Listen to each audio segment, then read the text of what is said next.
In previous episodes, I explored the significance of cultivating a strong brand identity in a three-part series. In this episode, we'll examine what can happen when a brand with a well-established identity takes a sharp turn against its core target values.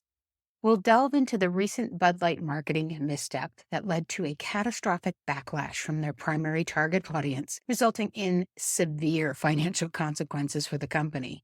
Join us as we dissect this cautionary tale of branding gone awry.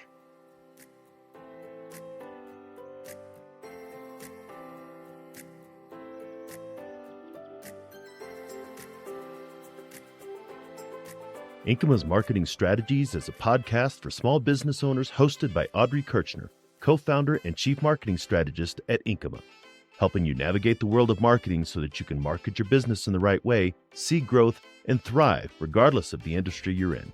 To learn more about Incoma and what we do, ask a question, or schedule a marketing evaluation, go to our website, Incoma.com. That's INKYMA.com.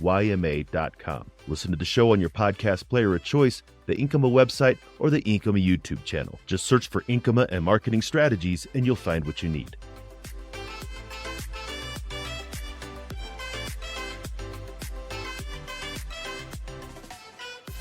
So before we dig in, I have a little bit of housekeeping for you. Definitely go to the website, Incoma.com, and click on the episode because there's show notes. There's going to be links to previous episodes that I mentioned, as well as articles. And if I mention any products, I probably won't with this one, but they're all going to be in there along with a rough transcript. Just so you know that when we do make product recommendations, more likely than not, we mix them together is we're partners with many of these products that we recommend because we use them and create marketing for our clients with them. So by clicking on those, we do get a small commission back and it helps us keep making all this great free content.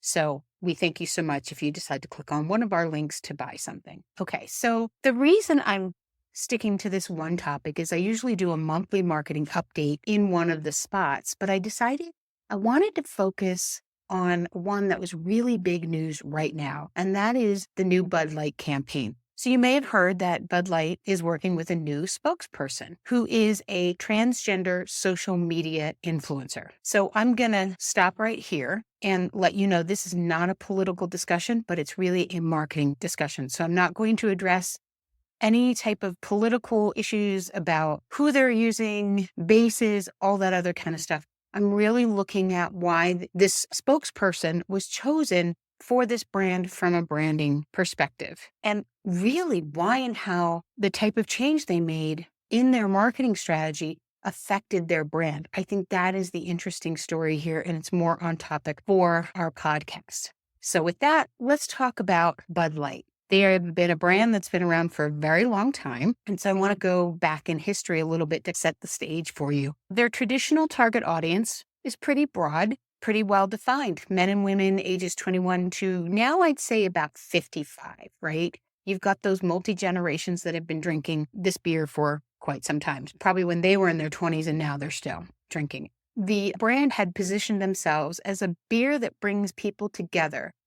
And so what that means to me, it could be for a family cookout. It could be a bachelor party. It could be a sporting event, like if they went to an NFL game or if they were hosting a Super Bowl party at their house, which is completely supported by all the millions in dollars that Bud Light has spent in Super Bowl advertising over the years. To me, it also means outdoorsy people. Hikers, campers, hunters, people that I think they would self-identify as down-to-earth, traditional, approachable, easygoing kind of people. And the marketing that was done by Bud Light had a lot of humor, right? And at the time that these campaigns were put together, they were definitely mainstream, right? Current cultural climate, totally on point for that, right? For that generalized audience. So let me share some of those examples from over the years so you get a sense of what I'm talking about. So in 1987, there was Spuds MacKenzie, the dog, which was pretty cool. Yeah, I'm just reminiscing here a little bit too. 1989, we had the Bud Bowl where you had the bottles playing football. Of course, 1995, we had the Budweiser Frogs, very popular. 1998, they jumped to Real Men of Genius. And what this was like everyday men doing ordinary things where songs were put together, parody, poking at them a little bit, but calling it extraordinary things. And they really were kind of that embodiment of the blue collar worker. So that's a little important here too when we're talking about a target audience or a target demographic. And then in 2018, we have Bud Knight, Knight. And they were playing on the popularity, the pop culture of Game of Thrones at the time, which was a hugely popular show on HBO. And those campaigns went well. So hopefully you've got some of those images in mind. A lot of us have seen those and enjoyed those over the year, whether we drank the beer or not. So now let's talk about this new spokesperson that they brought on in April of 2023. And this is Dylan Mulvaney, a transgender man who's identifying as a woman.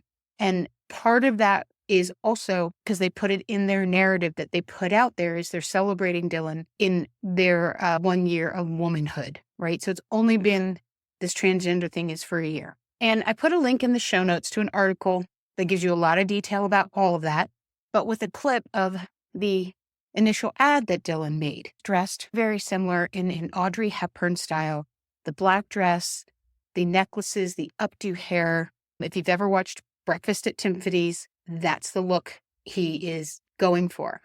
And then in the video, talking about March Madness, not understanding what it is with some Bud Light cans there. A ditzy type of a routine, definitely not Audrey Hepburn there. If you watch it, you'll get the feeling for it better. Hopefully I've given it a good explanation. So here's the issue, right? The target demographic does not relate to this on many different fronts, right? If you go back to the target demographic I laid out, those people don't see themselves in the person that's in this video. And when you have spokespeople or you have people representing your brand, they should be representing your demographic so that the person watching it relates to it. So that was missed, right? Also, that target demographic person doesn't see their friends in it either. Like, that's not one of my friends. We do, even if we don't follow basketball, we do know what March Madness is. It is a sport similar to the NFL is a major sport. And maybe they do follow both, right? There's some folks out there that they follow all the sports through the season. So what this is it makes it hard for that target audience to justify their brand loyalty to the Bud Light brand. And I think given all the fallout that I'm seeing in the media, they also feel betrayed by the brand and by the company. Could they be questioning, right? As they're watching this, as they're talking to their friends, are we not good enough any longer for this brand? Do they not want us? And if so, the knee-jerk reaction for people is, well, if they don't want me, I don't want them. So brand loyalty, which is really, I think, what we're talking about here, right? That is the nut. It's about how a person relates to the brand as part of their personal identity, right? When we have brand loyalty, and I don't care if it's Bud Light, if it's Apple, if it's Microsoft, if it's Google, right? Any brand that we say, yeah, that is our brand, we pull them into our own personal identity, right? Clothing as well, like all of these things. And so when we pull it in and make it ours, that's great for the brand because then there's loyalty there. But then what can happen is it can backfire if the brand changes direction and no longer is loyal to that type of customer. And that's what I think has happened here. So let's talk about the fallout of this a little bit. So since I've recorded this, the Anheuser-Busch stock, which is the parent company, the overarching company of Bud Light, their stock has fallen by about 4%, right? Depending on what you look at and when you look at it, 3.5%, 4%, some I've even seen say 6%. So you're like, okay, that doesn't sound so bad. But let's talk about that in money. This is a huge company, a huge brand. They have a lot of value. So that 4% is worth about $5 billion in value. And so if I was a stockholder and my stock that I'm invested in, maybe I sit on the board, maybe I'm got a lot there, they lost $5 billion, I'd be a little upset. We would need to have a conversation. The other thing that's happening is so that stock is being sold, going down, value is going down because of all of this. People, regular people, everyday people are boycotting the brand. They're not buying it in the stores.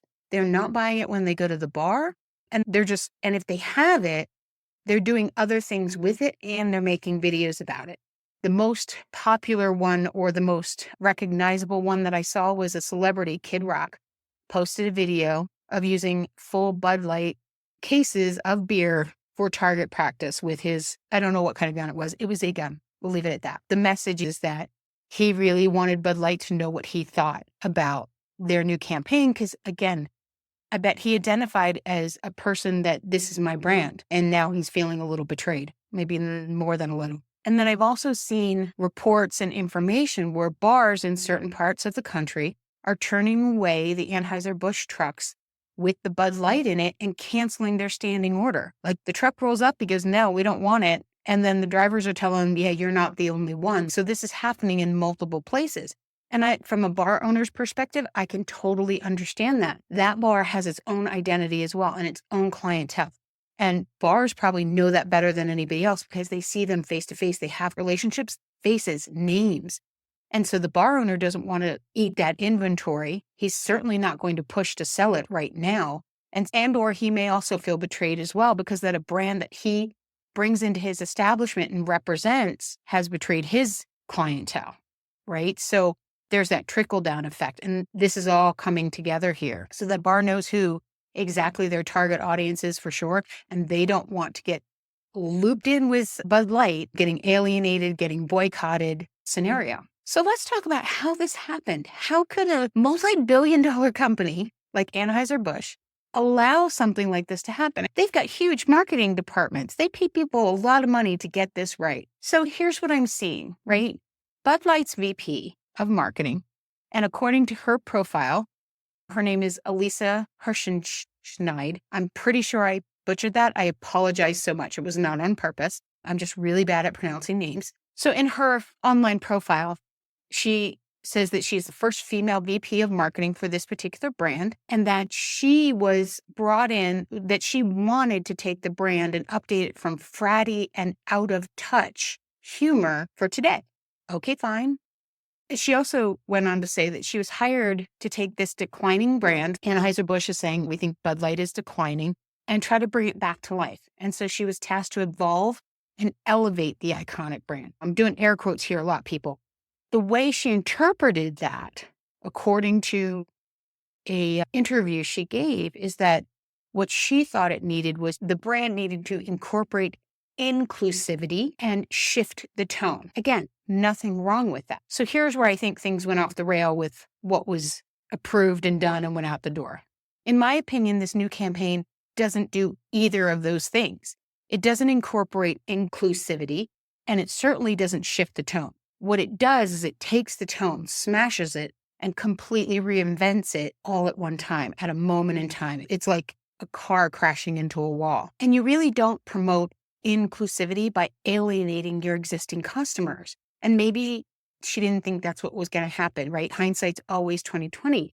This was abrupt and it was jarring, this type of a switch and change on what the campaign looked like. And the existing customer base didn't feel it. You can get away from fratty. You can go gradually over time to a new type of campaign, shifting slowly, not doing this very big 180 turn. So let me explain from my perspective how this could look like if I was asked, right? So the way I think of target audiences is imagine that you have a bullseye target, like if you were going to do archery, right? You've got the big red circle in the middle, and then you have these concentric circles going outward to make the target larger on where you're hitting things.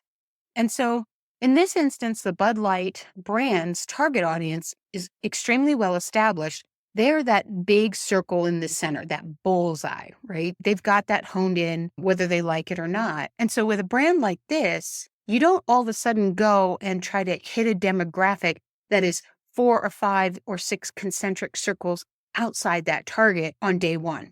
That's what they're doing, is they shot an arrow into the center and then there's a arrow shot upright close to the edge. That's what this feels like to me. The goal should be is if you're going to change your target audience over time is to try to keep as much of your existing demographic as possible while slowly starting from the first ring to the second ring to the third ring by expanding that out to other target markets that would be interested in your product. Then you're going to see some erosion, right? You're going to see some erosion from that center. It's natural. It's normal. Some people are going to fall off, which is already happening. But then over time, that gets replaced and then improved upon the more rings you go out on a gradual basis, right? So this is something that should take months and years, not one single campaign. In my opinion, a way to do this is they could have gotten away from fratty and gone heartfelt, talk more about families, togetherness, maybe start inserting the seed of the idea of there are different types of families out there. It's not just all blood relatives. It's who do you feel like your family is? Share a Bud Light with them, right? And it could be your best friend.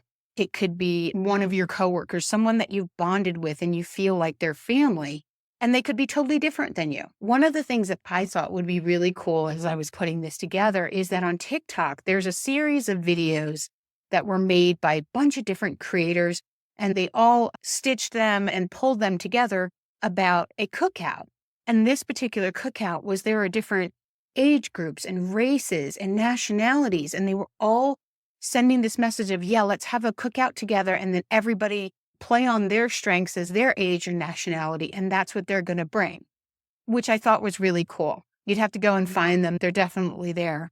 And so you could take a concept like that, influencers that were already doing that, and then having them start to introduce something like Bud Light. It's, oh yeah, and by the way, I'm going to bring the Bud Light along with this, and my grandmother's going to do that. That's just an example of how you're still sticking with that core base and then slowly introducing yourself out to these other brands and being inclusive and changing your tone. This is still week one of the fallout of all of this. Who knows what's going to happen over the next couple of weeks, but I do encourage you to follow it because it would be interesting to see how Anheuser-Busch tries to recover from this and the direction that this brand is going to take in the future. Does it really sink it for good? Can they right that ship?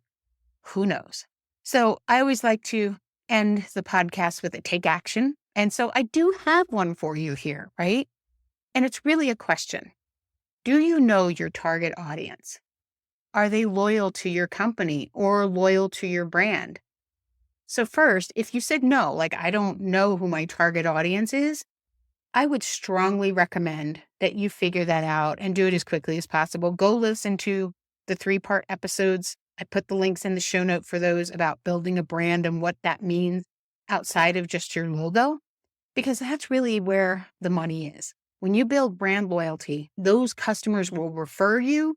They will continually buy from you again. They will speak wonderful things about you. There's all kinds of great things that happens when you have a really successful, strong brand. And it really all starts with who that customer base is and how well you treat them based off of this example. If you do have a loyal customer base, like you've done that work, what I'm suggesting to you here is you protect it really at all costs, right? Make sure you honor that base, that customer segment. Even if you're thinking about expanding, like maybe you're looking at your archery target and you're like, I want to expand it out a little more. That's okay. Definitely do it, but do it smartly, right? Don't sacrifice what you already have today for where you want to go tomorrow. And that's really what customer segmentation is all about. So here are my final thoughts for you on this one. I like looking and dissecting these larger brands when events like this happen or something that's over time, right? What works, what doesn't work, what was brilliant, what wasn't, because it's very applicable to us in the small business marketing world, right? We can take these examples, we can scale them down and figure out how it's going to work for us. You learn the lessons and you apply them. And what's really great is that because this is at such a large scale, there's so much information out there to understand, to digest, points of view. Like this particular one, you could sit and watch videos on it all day. There's my opinions, my perspective of this, but there are other people out there that have really good and different perspectives, as well as listening to the VP of marketing for Bud Light explain why she chose the direction she did. You don't get that type of insight from other companies. So definitely use this to your advantage. And so if you are thinking about a new customer segment, whether it's a new product, existing product, but repurposed for another group, or you're going to a different location, either in your state or different state, let's have a chat, right?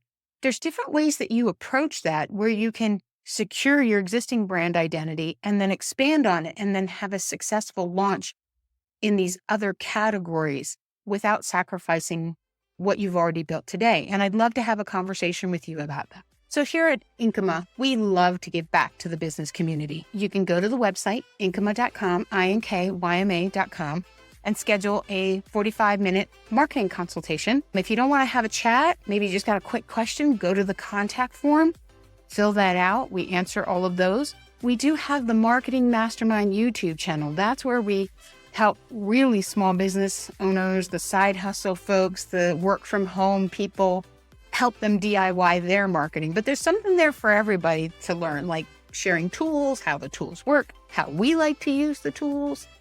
And then you can sign up for the Marketing Mastermind newsletter as well. That's in the show notes. So that if you want to get that content pushed to you every time we put it out, you are all set. Hopefully you found this episode as interesting as I found it to kind of research and get it out to you guys.